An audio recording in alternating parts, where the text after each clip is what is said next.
Alright, so we're just gonna do our trade recap from Thursday and then kanina, no, Friday, no? So, ito yung trade natin no, Thursday, which is nagkaroon dito na fair value gap.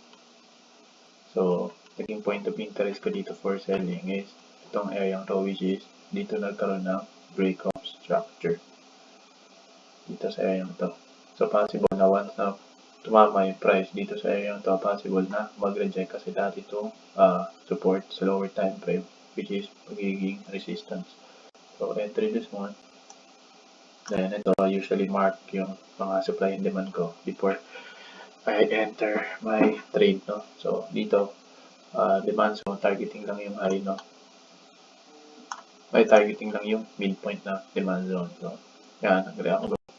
Then, ito na yung second trade natin, no? Hapon, Thursday, which is bullish continuation, no? I think this is a 15 minutes fair value gap or 30 minutes fair value gap this area. So, binigay ko tong signal na to sa community namin, sa live trade. So, sabi ko na mag-entry dito sa half ng fair value gap kasi yung confidence ko dito is ito nga nag-break of structure din dito sa lower time frame. So, possible dito na mag-react yung price. So, enter dito. Then, targeting yung fair value gap. Okay? Then, nagkaroon siya ng bullish fair value gap dito.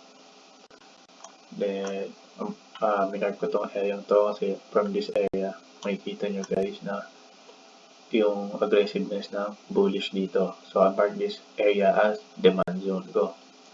And then, overlapping siya with order block. So, ito din, binito ko rin tong signal na to sa community ko, no?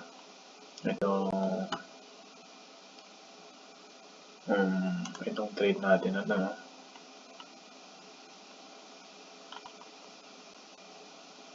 So, ito, binito ko rin to sa community ko around 12 p.m. I told them na mag-buy sa 495 area kasi this is a demand zone which is overlapping with order block. Then yun.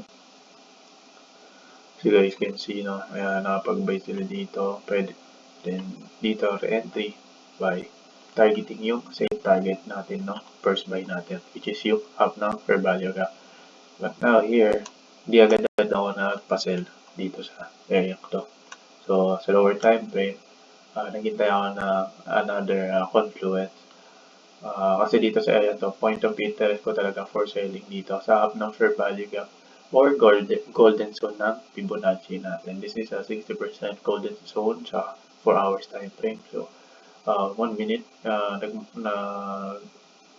gawa siya ng 1 minute fair value gap. So, I'm just waiting for the price to inverse this area. Itong fair value gap na to, which is why nakalagay dyan is inversion fair value gap. So, dito, nag-entry na ako, pero yung mga nandun sa live trade is nag-enter sila dito, retest ng IFBG kasi I told them na mag-wait ng candle, mag-close below this fair value gap, then wait for retest, then entry for selling. Targeting yung demand zone na nabuo dito. This is the demand zone na na-create before gumawa yung CPI news. So, from here, ibig sabihin nandito yung mga big institution, big bank, mga big players na nag-push ng market. Ganito kalaki, no? So, sell. I told them to sell, no? Targeting yung demand zone natin dito. Which is, doon nag-react. Diba? And then, pinark ko ito as demand zone kasi from here, ito yung may aggressiveness din dito yung bullish momentum na. So, yan.